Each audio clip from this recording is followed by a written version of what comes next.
Good morning, all my lovely people. Hope we're all doing well. Welcome back to more CS News. Thanks to all of you guys who've been subbing, leaving comments, sending clips for all of these stories, which we're now going to talk about. First and foremost, Stewie is back, okay? I've been trying to keep up on all the clips that Stewie has had the past week or so. He is back, and according to himself, he is locked the F in as he had this nice little 1v4 on stream, and it's nice.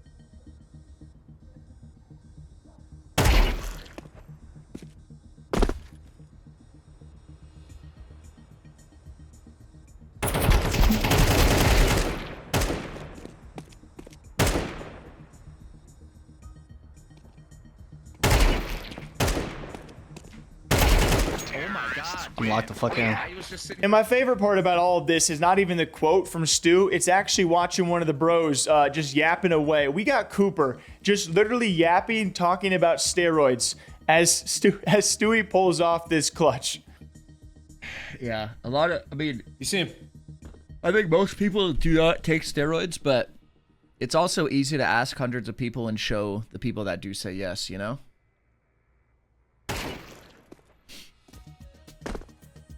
A lot of gym goers definitely are very, like, focused on the way they look and shit. Like, I guarantee you 99% of people in this Twitch chat have never even thought about fucking taking steroids. Like, they do not give a shit. Wow, hold on. This is insane. Oh my god, dude. Wait, I was just sitting here talking about steroids. Holy and Stu is just fuck, owning. Bro, I know what's going on. I got Oh fucked up my on it. god, that was actually nuts! I agree, Coop. Not everyone's taking steroids. Just look at me for a prime example of that. So young Stu, we're going to have more clips of him on the channel in the coming week. He has been hitting a lot like this, by the way, but also early reference this week. We talked about the CT-sided mollies that Twist had also called out. And going through Stewie clips, I had actually seen a clipper out there who had titled this one, CT Molly LOL. If you guys don't know, it was Twist who called out the price point of the incendiary grenade, and it's not being too strong of a thing on the CT side, where pretty much it's just a detection system that doesn't really do much. You know, you got 6 ticks away and 21 damage according to Twist. So here is, you know, Stewie, give an example of that. Fucking Penny Wayne. Penny Lane. Once a lane. Get it out there, man. I'm back. I'm just dead. I'm literally dead, CT. I was inspired in that. Triple. And beyond that, some big news out there brought to us from Richard Lewis. He's had some insights on the whole S1mple trade, or I should say loan, the part-time loan to Falcons. If you guys don't know, he'll be there for the Shanghai Major run in a few months on loan from Na'Vi to Falcons who have that money. And according to his same inside source, you guys should go check out Richard's full video on this as he gives some good insights. But it's his source saying that Falcons will have the option to permanently buy S1mple at a discounted rate. And there's so much in the air around this conversation. I think the Major run alone has a lot to say about it, but the option is there. So, the same sources hit me up, and they said that basically the reason it's a loan deal is it behooves everyone. Falcons were a little bit reluctant to pay the full buyout. Na'Vi didn't want him to go for, like, they weren't going to let him out for free. But they also understand they're not going to sell him if he's not playing because nobody knows which version of S1mple we're going to get. So all the stuff that was happening behind the scenes when I originally got told was they were trying to hash out a deal. And this is a money deal, I'm told. I've told they paid a fee for the loan for 3 months, as they did prior, where he played like literally one series. And so basically there will be an option at the end of 3 months to buy him permanently at a reduced rate.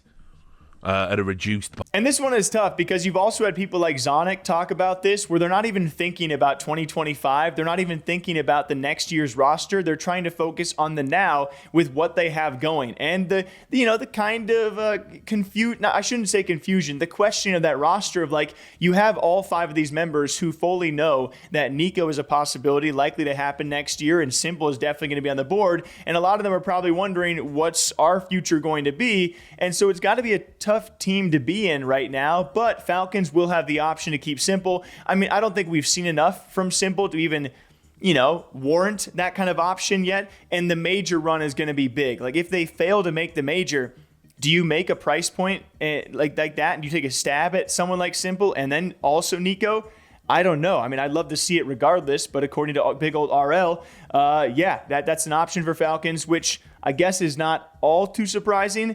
The surprising part's going to be if they do it or not based on what results they get or not, you know? So what do you guys think? And very lastly, for all of you guys, the World Final for Blast has now begun. We are underway. We're actually going to Germany in a couple days now for the Thunderpick World Championship. That is our sponsor. Please bet responsibly. I'm going to be doing some CS coverage over there. At the same time, we got the early parts of the Blast World Final now beginning, and it began with a lot of upsets. First and foremost, we have G2, who got 13-0'd to open the series. How many CS teams out there can get 13-0 to open a series and still win? Can someone find me some stats, okay? Oh, Kinder able to find that first one. He's been playing lights out. Will continue the pressure. myyyyy dead. And so 5v3 queued up for Team Liquid. 13-0 queued up for Team Liquid. No. Oh, it gets from bad to worse for G2. Taps from Snacks will change nothing. And this first map couldn't have gone any better. From the pistol.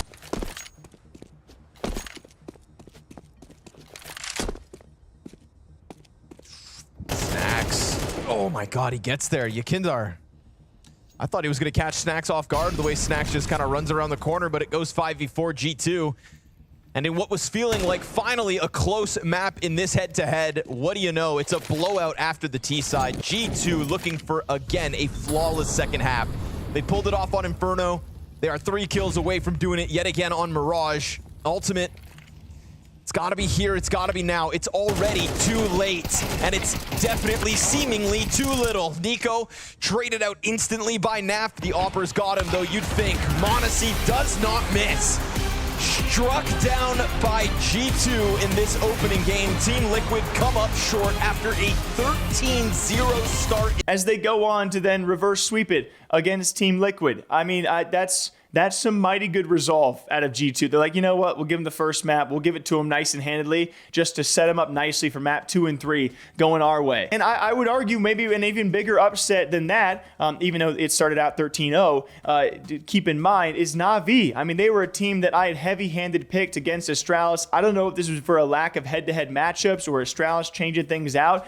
I don't really know. The Astralis that we saw earlier, the previous Blast event, not the same one we saw here, as they 2-0 Na'Vi. Like, I mean, we got JL joking about this on Twitter. I trust the man, okay? I trust Na'Vi to bounce back, but this was, I mean, a heck of a morning to wake up to. Astralis take down Na'Vi, and not even a close matchup whatsoever. What is going on? I agree, especially because the bomb is up on Palace, so they're going to be really quick down there. Just make the jump down, get the bomb planted right away. Don't waste any time through the smoke to begin with. JL going down and Bit reloading. Oh, they're hunting for him down. He knew exactly what he had in front of him. 5 versus 3 with the bomb already planted. Henry, this is looking brilliant for Astralis. Looking to shock the world and take down the #1 team. Immer and Alexi here, 2 on 5. I don't think they can recover this one. They said Danish counterstrike is dead and gone, but they're starting to come back a little bit here. A 13-6 once again as Astralis make headlines. Unbelievable performance. And then we had a lot of 2-0s as well as MouZ, also 2-0 FaZe. This was kind of a coin flip match. I mean, MouZ coming off some pretty decent performances and kind of bouncing back after a strong start early in the year. And I believe it was a semifinal appearance back at IEM Rio. I'm blanking. There's so many freaking events in my head. But them taking down FaZe was more of a coin flip of what team you were going to see on both sides. But MouZ take down FaZe. Broken needs a quick scope. Yep, taking down Frozen. Does he see it? I think he's got the idea for it. They finally run him down here, but Brolan this time couldn't get the multi. Good save from Rain. He was looking all sorts of awkward there. Torji flirting with the idea of pushing that smoke, thinks better of it as it dissipates, holds ball behind the unbreakable box now. Looks like FaZe had done enough for overtime. They've got a 4-on-3. Crisis averted towards main entrance. Only 1 kill found, and Torji has no idea where to look. You can see head on a swivel. Bomb. I'm just saying that if he misses a shot right here and it dies, it could get really weird. With the bomb going down in 30 seconds. Okay, that's a big kill. Yeah. That probably seals it right then and there. Although they are pushing onto the A site where they are holding Jimmy. He's getting a couple of kills. Another disaster here for FaZe. They're so close to the overtime. With the 5 kills are wrecking the team. Another unbelievable round for MouZ. It looked like it was done. There was no chance of winning that. And so that is just the start of the Blast World Final. I do apologize, guys. I'll be back and forth in a bit later on news as I will be traveling to Germany for Thunderpick's event, but I will be trying my best to keep you all posted. And once I'm back on Monday, well, the videos are going to keep on cranking. So thank you all for being here and subbing. I appreciate you guys, and I'll see you back here tomorrow morning, all right? Take care. Ta-ta.